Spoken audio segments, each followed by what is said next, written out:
What if needing to be alone isn't about being antisocial, but about having a mind that's buzzing with activity? What if your desire for solitude is actually how you recharge your battery in a world that just never stops talking? In our culture, there's this idea that to be happy, you have to be social. We're told to network, to collaborate, to fill our calendars until they burst. So when someone chooses a quiet Friday night over a loud party, takes a walk alone, or just closes their office door to think, they're often misunderstood. They get labeled as lonely, standoffish, or maybe even sad. But psychology tells a different story, a much more empowering one. A preference for solitude isn't a character flaw. For many, it's the very source of their strength, creativity, and clarity. It's a deliberate choice, not a sad side effect. This video is for anyone who has ever felt most like themselves the second the door closes and the world finally goes quiet. We're going to explore the fascinating psychological reasons why some people don't just put up with solitude, but actually thrive in it. Okay, first things first, we have to tear down the biggest misconception out there.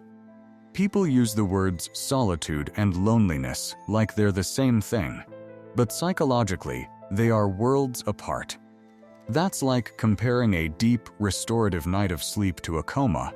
Sure, they both look quiet from the outside, but one is essential for life, while the other is a crisis.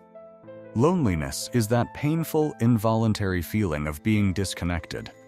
It's the ache of wanting meaningful connection, but not having it. It's like being thirsty, but having no water in sight. And you can feel desperately thirsty even at a banquet if all they're serving is salt. In the same way, you can feel desperately lonely in a room full of people. Solitude, on the other hand, is a choice. It's when you deliberately step away from the social world to connect with yourself. It isn't about running away from people. It's about running toward your own thoughts. Loneliness is social starvation. Solitude is choosing to cook yourself a fantastic meal and savoring every single bite by yourself. For a lot of people who prefer solitude, the real pain isn't being alone.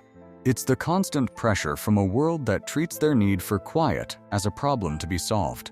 So, what's actually going on in the brain of someone who prefers quiet? This isn't just a personality quirk. It has roots in our neurology. This brings us to the why behind it, which often comes down to two things: your level of introversion and how your brain responds to stimulation. Many people who prefer solitude are introverts. Think of the brain's arousal system like a speaker. An extroverted brain often starts with the volume turned way down, so they seek out high-energy events like parties to turn the music up and feel that pleasurable buzz. For an introverted brain, the volume is already set to a comfortable level. That same loud party is like someone cranking the dial to full blast. It's not more fun, it's just jarring and overstimulating. It's not that they dislike the music, it's that they can hear it perfectly well without all the extra noise. This is why a quiet night can feel so much more rewarding than a loud one. Instead of chasing an external buzz, the brain of someone who loves solitude finds its reward by turning inward. Think of it like a theater. While the extrovert is enjoying the show in the audience, the introvert is backstage, where the real magic happens, connecting ideas, processing emotions, and building the set for the next scene. When you choose that quiet time, your brain isn't off, it's incredibly active.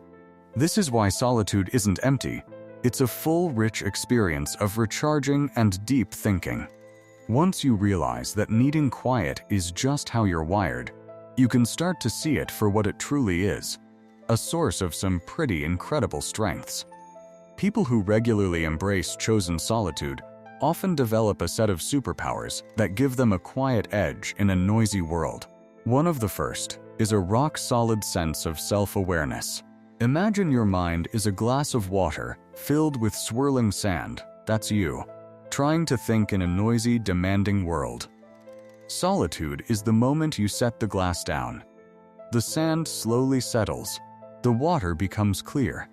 and you can finally see everything as it really is.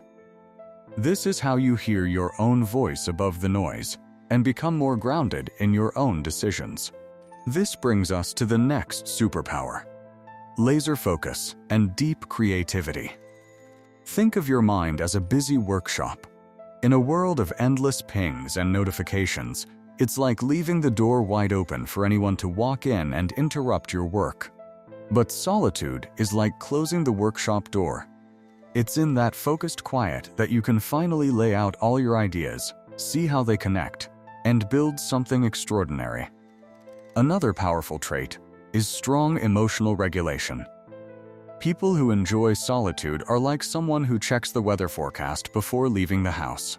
Instead of just reacting to a sudden emotional downpour, they take a moment to observe their feelings, understand where they're coming from, and then decide how to respond. This practice makes them more emotionally stable and resilient. It also tends to make them fantastic listeners, as they absorb what others say without just waiting for their turn to talk. And that leads to the final beautiful paradox: building deeper, more meaningful relationships. People who prefer solitude treat their social energy like a phone battery. They know they don't have enough charge for 100 different apps, so they don't waste it on superficial connections. Instead, they invest that energy wisely in a few deep, loyal relationships. When they show up for people, they are fully present and recharged, because they've already spent time getting comfortable with themselves. The experience of solitude is deeply personal. For some, it's a quiet moment with a cup of tea. For others, it's a long walk in nature or getting lost in a creative project. It's in these quiet moments that we often find our greatest clarity. I'm curious, how does solitude show up in your life?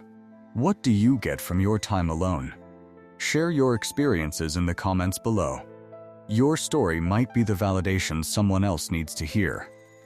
And if this message resonates with you, be sure to subscribe for more on psychology and self-understanding.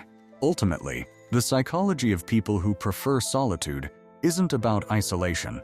It's about energy management, self-awareness, and depth. It's about recognizing that your brain may have an operating system that runs best in a calm, focused, deep work mode. Choosing solitude isn't a rejection of the world. It's how you recharge so you can engage with it more authentically. So, if you are someone who feels most alive in the quiet, know that you are not broken or antisocial. Your preference for solitude is not a weakness. It is a sign of a rich inner world. In a world that never stops talking, your ability to find peace in silence is not just a preference, it's a superpower. Embrace it.